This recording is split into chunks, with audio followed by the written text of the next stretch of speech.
So looking at the notes from the video that we had, what did it tell us was the slope? What are we filling in these blanks up here? Slope is equal to rise over run, which is equal to Javier?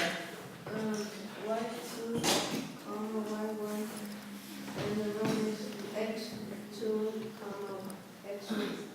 Not quite. We're missing something in between here. Madeline.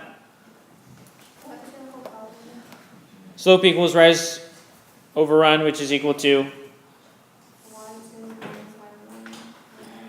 Still missing something in the middle here. Katie?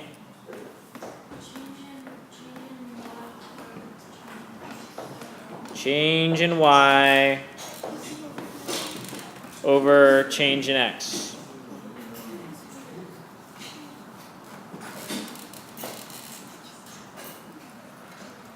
So the reason why I think that's so important is because you need to be able to create this formula for yourself. And so it's a big step to go from rise over run to y2 minus y1 over x2 minus x1. However, if you think about the rise as your changes in your y values, that's going to help you think through it and go, well, if we're talking about the changes in y values, we need to subtract the y values. So that's y2 minus y1 over the changes in the x, which is the x2 minus the x1. Just like we talked about during the video, if we're talking about change, we're talking about a subtraction between those two things. If Sarah was 5 and now she's 8, we're going to subtract 8 minus 5 to find the change in her age. All right, so looking at the video notes, let's just go in the order of the steps that needed to be done to make sure that we had shown all of our work and got this problem correct. What's the first thing that we needed to do? Okay, I'm just going to start calling randomly. Christopher, what's the first thing we needed to do?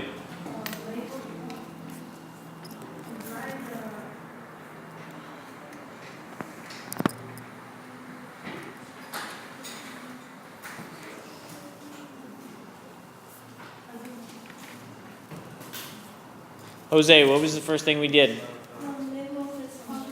Label if it's positive or negative. This indeed was negative, so we should have written down negative somewhere down here. What's the next thing that we did? I know that you all have this written down already, so that's not why I'm asking the question. I'm asking to know if you know what to do and what the order is. Javier. Yeah, label the points as point 1 and point 2. What's next, Javier?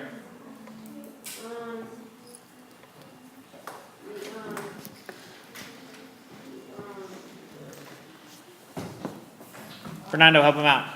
You gotta put the x1 and x1 and x2 and y1 and y2.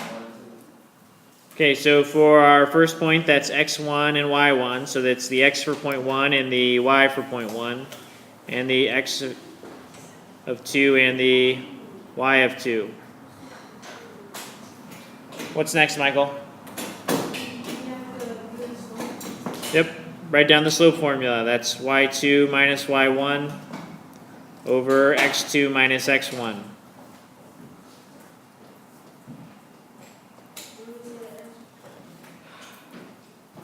What's next, Malcolm?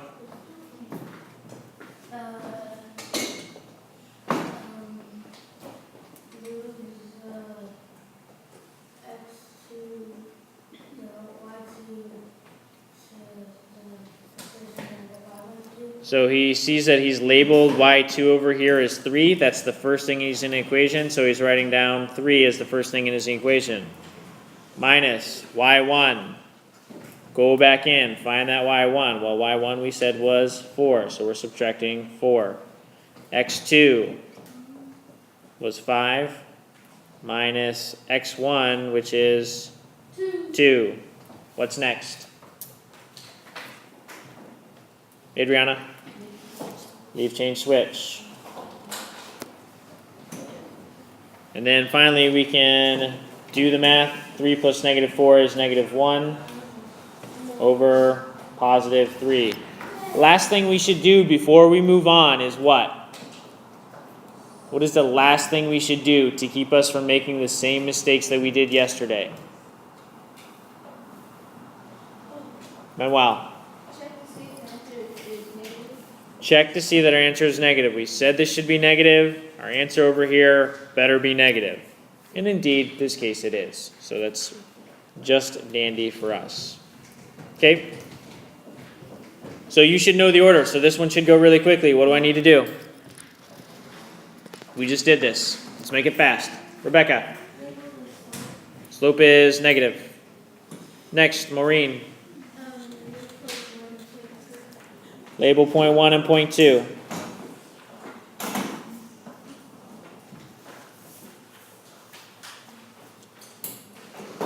What's next, Raisa?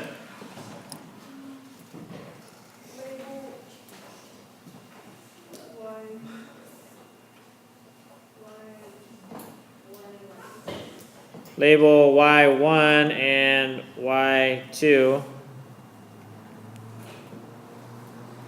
We should probably also label what, Raisa? X1 and X2. What's next, Jose?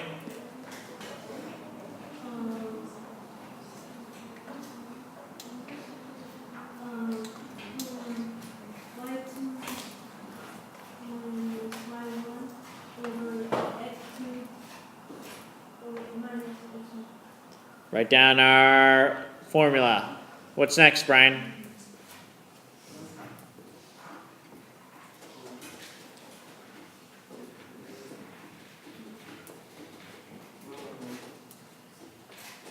Sorry, what'd you say?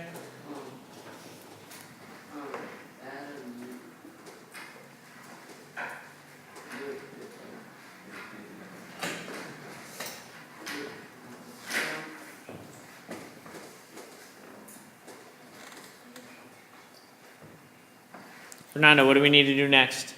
The X2, the Y2. The Y2 first, because that's the first thing. So our Y2 over here we labeled was 1 minus our Y1, which we over here labeled was 2. And then X2 on the bottom, which is over here is 4, minus our X1, which we've labeled over here is 2. Brian, redeem yourself. What's next?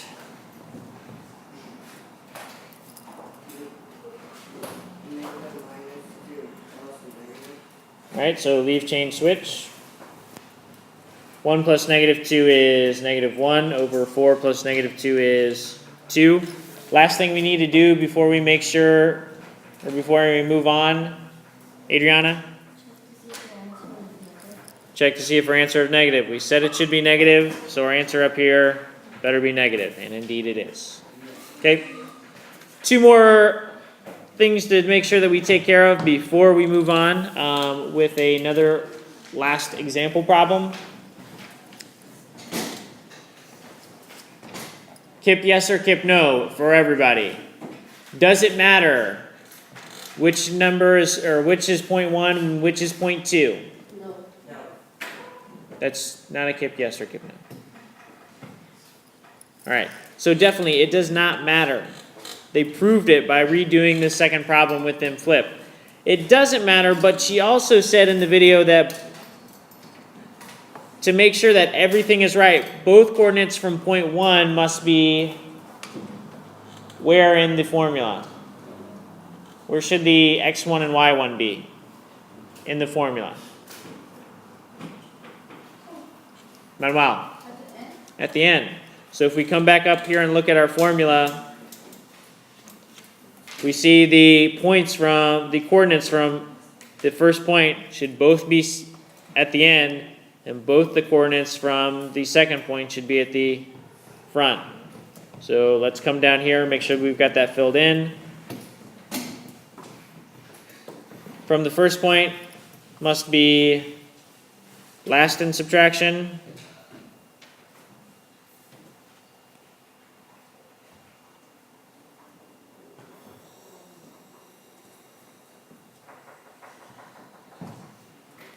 And both the coordinates from the other point must be first in subtraction.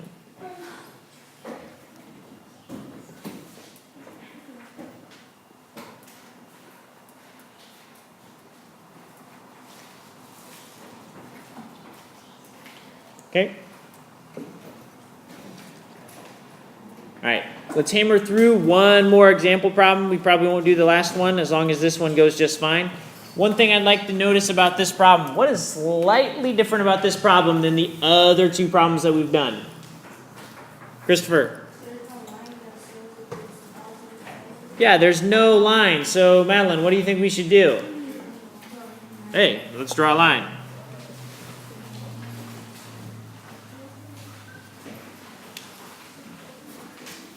So now that we've drawn the line, our first step is to determine whether this line is positive or negative. Janelli, is this line positively or negatively sloped? Negatively sloped, so we should write that down first. What's the next thing we need to do? Katie? Write the slope formula? That's fine. We can do that.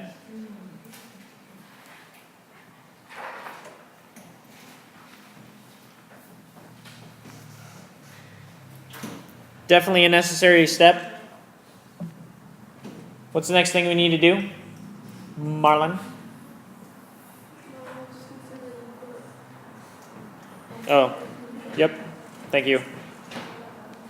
It's important to write down the formula correctly.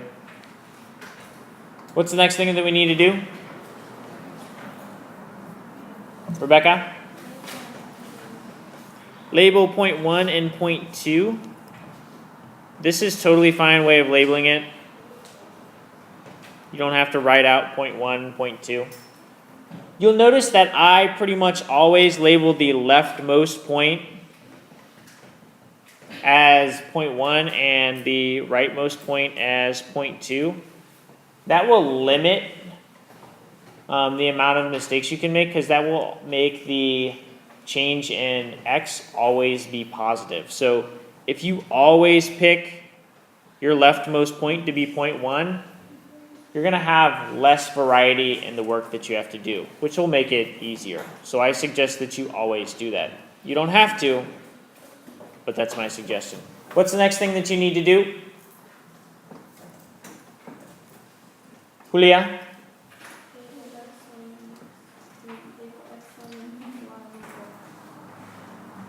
What happened? What did you do?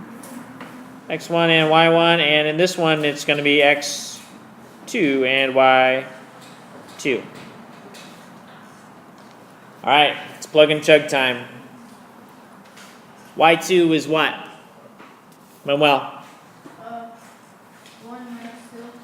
1 minus 2. So it's coming straight from Y2 and Y1. Over X2 and X1. So that's X2 I see here and X1 I see there. So that's 2 minus 1. What's the next thing that we need to do before we go ahead and do this subtraction? Because you know I hate subtraction. Javier? Leave chain switch, make it addition. 1 plus negative 2, that's a negative 1 over 2 plus negative 1, which is positive 1. One quick thing I'll say about this, we have negative 1 over 1. Is there any way we can simplify that just a little bit? Sarah? Negative 1. So that's a bad date. We can go ahead and do that subtraction. Do that division. And that gives us negative 1. Last thing before we move on to the next problem. Actually, probably should have done it before I boxed in my answer. What should I be doing right before I move on? Jose? Checking if our answer is negative. So we said the slope was negative, and our answer should indeed be negative. All right?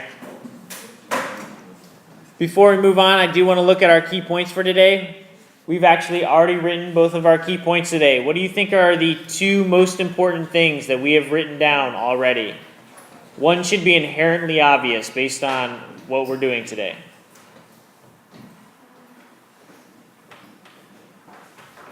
Michael, what do you think?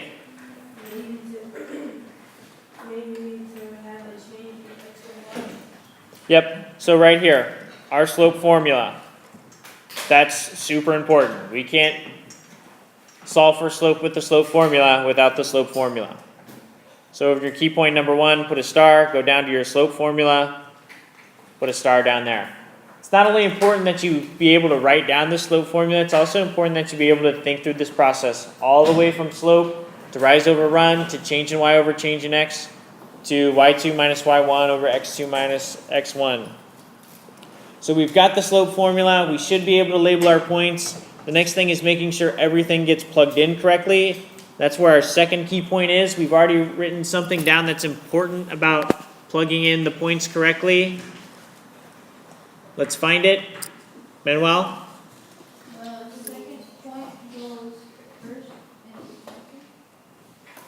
Right down here, we wrote both coordinates from the first point should be last in subtraction. Both the coordinates from the other point should be first in the subtraction. So put a triangle next to that. Come up to your key points. Rock out a triangle there. That way when you come back to look for the key points from the lesson, you know where to go find them.